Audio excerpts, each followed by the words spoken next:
Vamos fazer algo agora mesmo. Não precisa esperar o vídeo terminar. Feche os olhos por 10 segundos.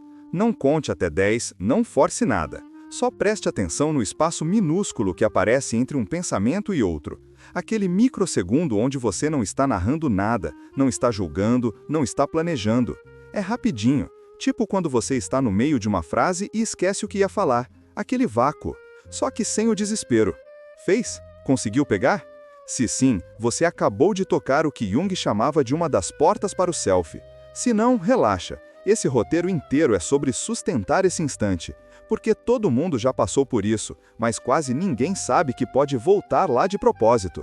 E quando você volta, muda tudo. Não de uma vez, não com fogos de artifício, mas muda. A pressa diminui, a ansiedade perde força. Você percebe que está vivo sem precisar provar nada. E o mais louco, isso não tem nada a ver com meditação avançada ou retiro de 20 dias. Tem a ver com 1 minuto real. 60 segundos entre dois pensamentos. Vamos entender isso direito. Carl Jung separava duas camadas da nossa experiência interna. De um lado, o ego, que é essa voz que não para, que comenta tudo, que quer controlar, que tem medo de sumir. O ego é útil, óbvio. Ele te faz lembrar de pagar conta, de responder mensagem, de não atravessar no sinal vermelho. Mas o ego também vive com medo de ficar quieto, porque ele acha que se não tiver narrativa, ele deixa de existir. Então ele cria história o tempo todo. Sobre você, sobre os outros, sobre o passado, sobre o futuro. É uma máquina de significado.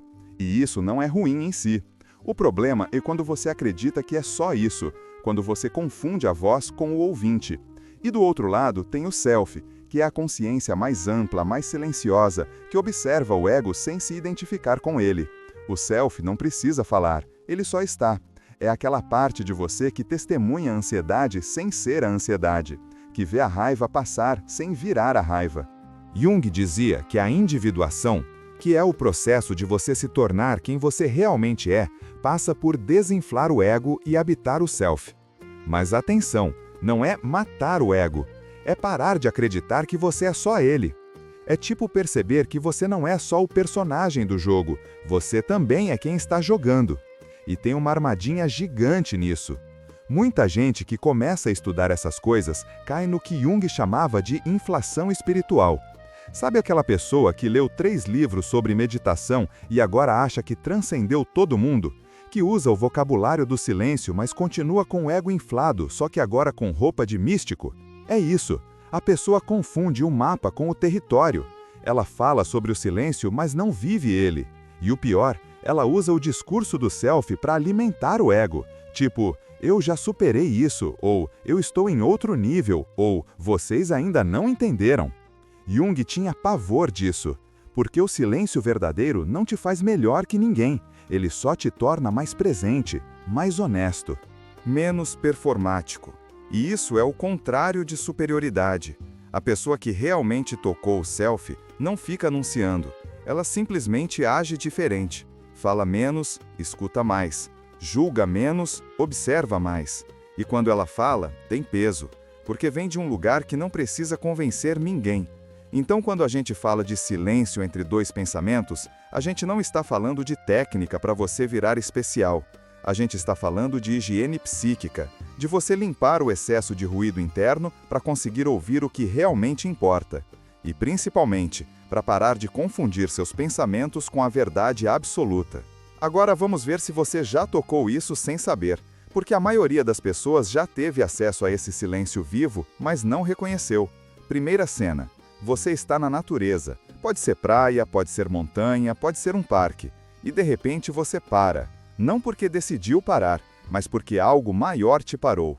O som do vento, a cor do céu, o cheiro da terra. E por 2, 3 segundos, você não pensa em nada. Você só está ali.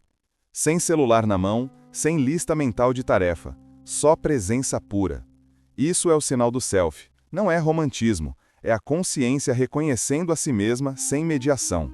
Segunda cena. Alguém próximo morreu, ou você recebeu uma notícia muito pesada. E logo depois da pancada tem aquele momento estranho. Não é desespero ainda, não é choro. É um silêncio cortante, onde tudo fica lento e você percebe que as palavras não servem para nada. Você está cara a cara com a realidade nua. sem filtro, sem narrativa. É horrível, mas também é real. E nessa hora, o ego para de funcionar, porque ele não tem resposta para a morte. Ele não consegue controlar isso. E no colapso dele, o self aparece. Não como consolo, mas como testemunha. Terceira cena. Você está conversando com uma criança pequena, e ela te olha com aqueles olhos que ainda não aprenderam a esconder nada. E você sente que precisa parar de falar, porque o olhar dela está dizendo mais do que qualquer frase. E você fica ali só olhando de volta. E tem uma comunicação acontecendo, mas não tem palavra. E é mais verdadeira que 90% das conversas que você tem com adultos. Porque não tem máscara, não tem protocolo, não tem medo. Quarta cena. Você está prestes a responder algo importante. Pode ser numa reunião, pode ser numa briga, pode ser numa decisão difícil. E você sente o impulso de falar rápido, de se defender, de atacar.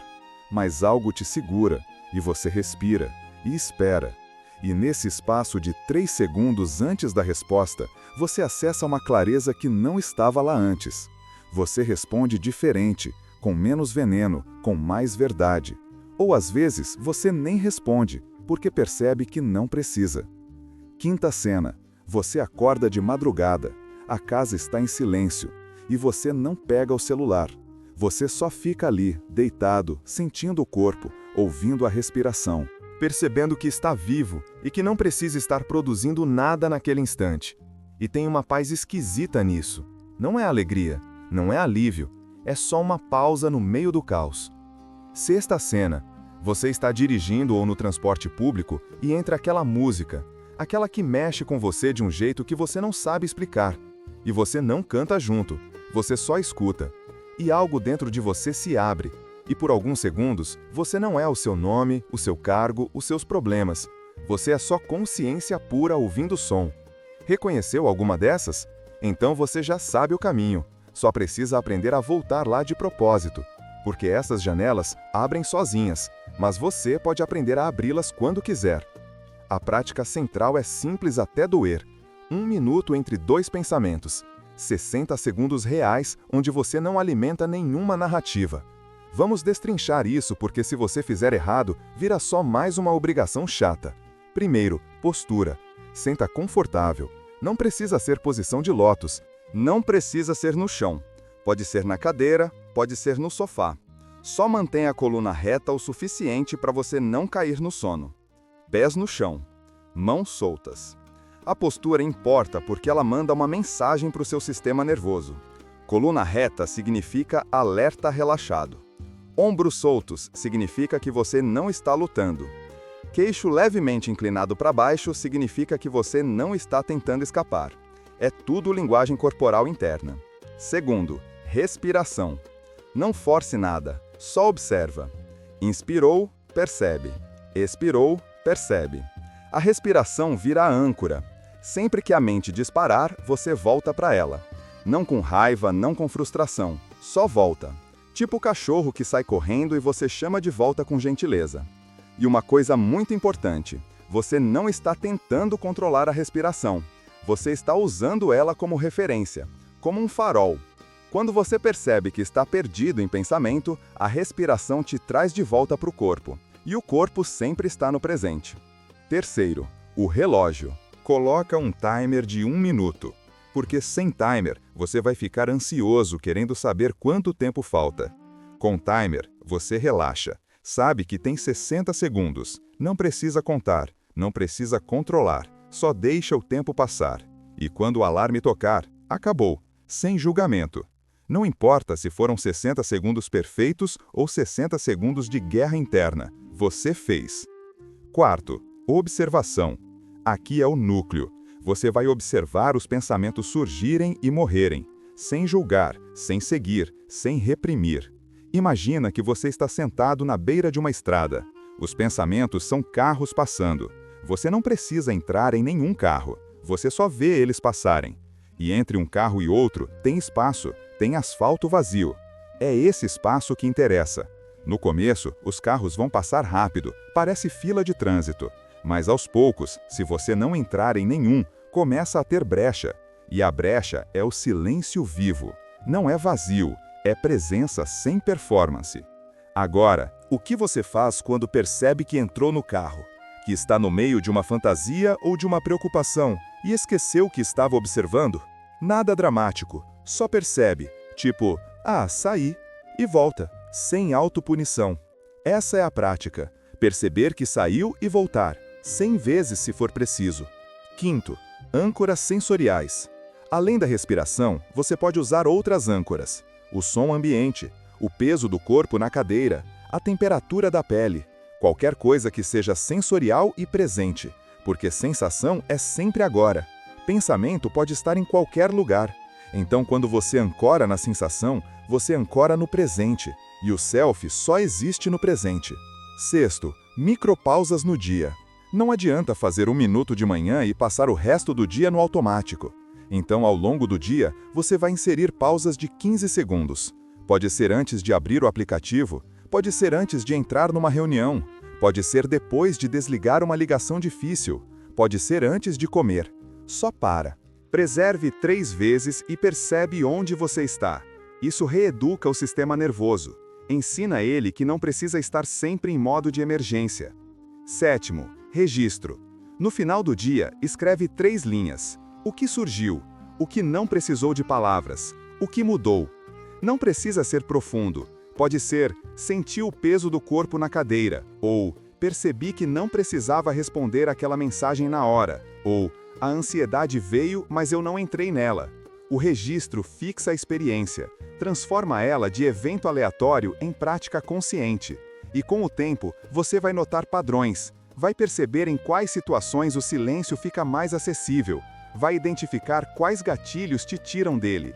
E isso te dá poder, não poder de controlar tudo, mas poder de escolher onde colocar sua atenção.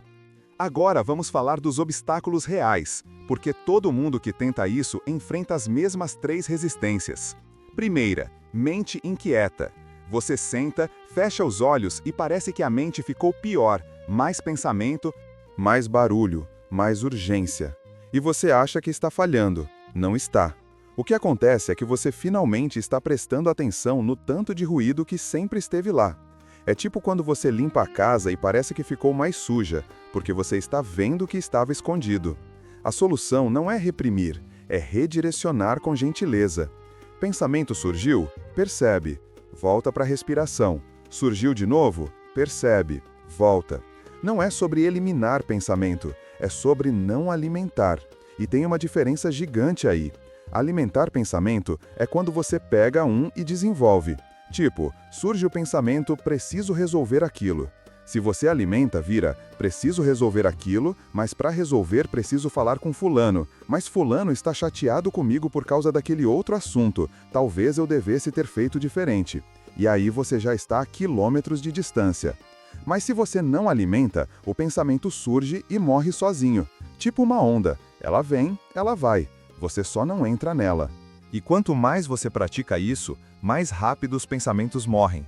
Porque eles percebem que não estão recebendo atenção, e a atenção é o combustível deles. Segunda resistência, culpa. Você olha para o relógio e já foram 20 minutos de rede social. Mas na hora de fazer 1 minuto de silêncio, parece um sacrifício gigante. E aí bate a culpa.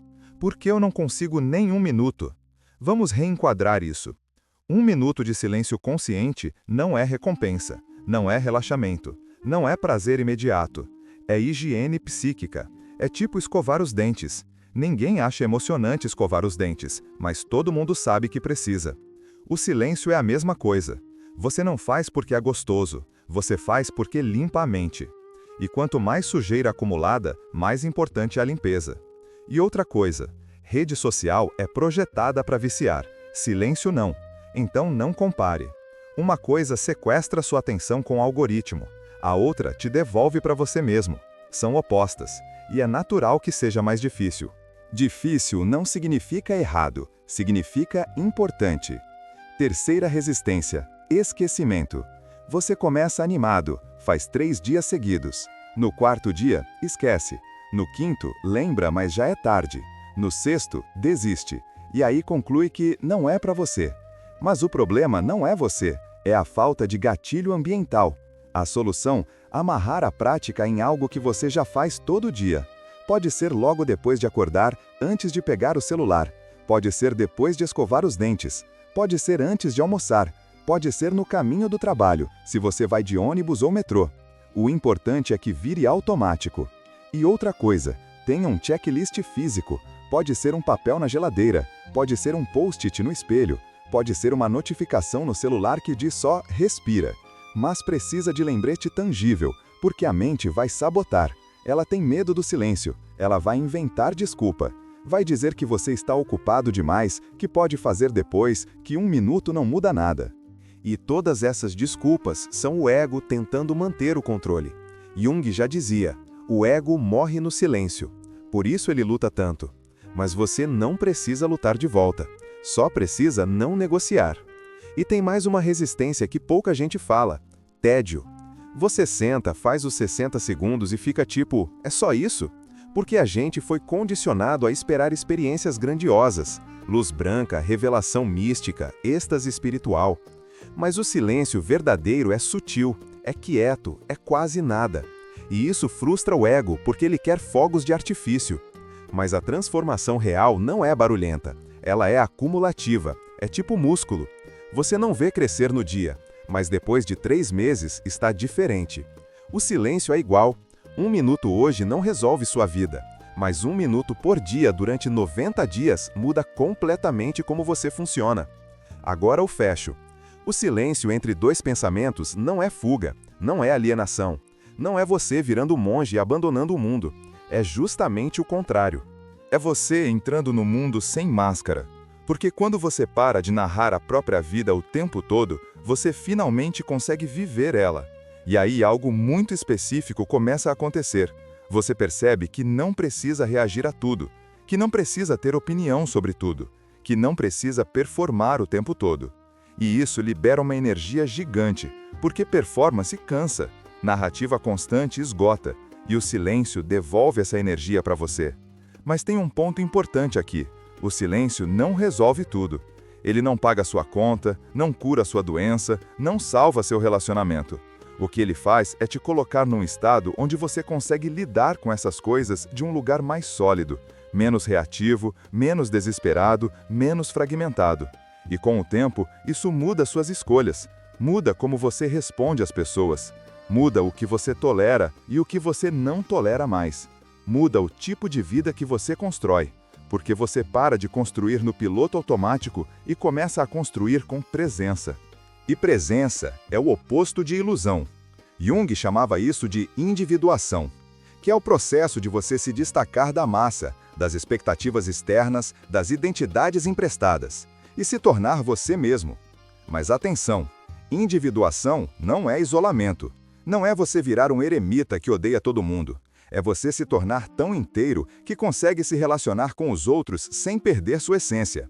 E o silêncio é o primeiro passo, porque no silêncio você percebe o que é seu e o que é imposição, o que é desejo real e o que é eco da cultura, o que é medo legítimo e o que é paranoia fabricada. E quando você sabe disso, você para de viver a vida dos outros, você para de performar para a plateia invisível, você para de buscar validação em cada decisão. E isso não te torna frio, te torna livre. Livre para amar de verdade, porque não é mais dependência. Livre para trabalhar de verdade, porque não é mais fuga. Livre para estar sozinho de verdade, porque não é mais solidão. Mas isso nos leva para o próximo passo, que é ainda mais assustador. Porque depois que você aprende a habitar o silêncio, você percebe que precisa aprender a habitar a solidão. E não a solidão triste de quem foi abandonado, mas a solidão lúcida de quem escolhe ficar sozinho para não se perder no barulho. Essa solidão que Jung dizia ser o laboratório da individuação, onde você finalmente encara as sombras que evitou a vida inteira. E é isso que a gente vai explorar no próximo. Como sustentar a solidão sem surtar. Como usar ela para crescer em vez de se destruir. E como saber a diferença entre solidão que cura e isolamento que adoece. Se você conseguiu chegar até aqui, você já deu o primeiro passo. Agora é só sustentar. E lembra, não precisa ser perfeito, precisa ser real. 60 segundos, todos os dias, sem desculpa, sem negociação, porque é nesses 60 segundos que você deixa de ser personagem e volta a ser protagonista.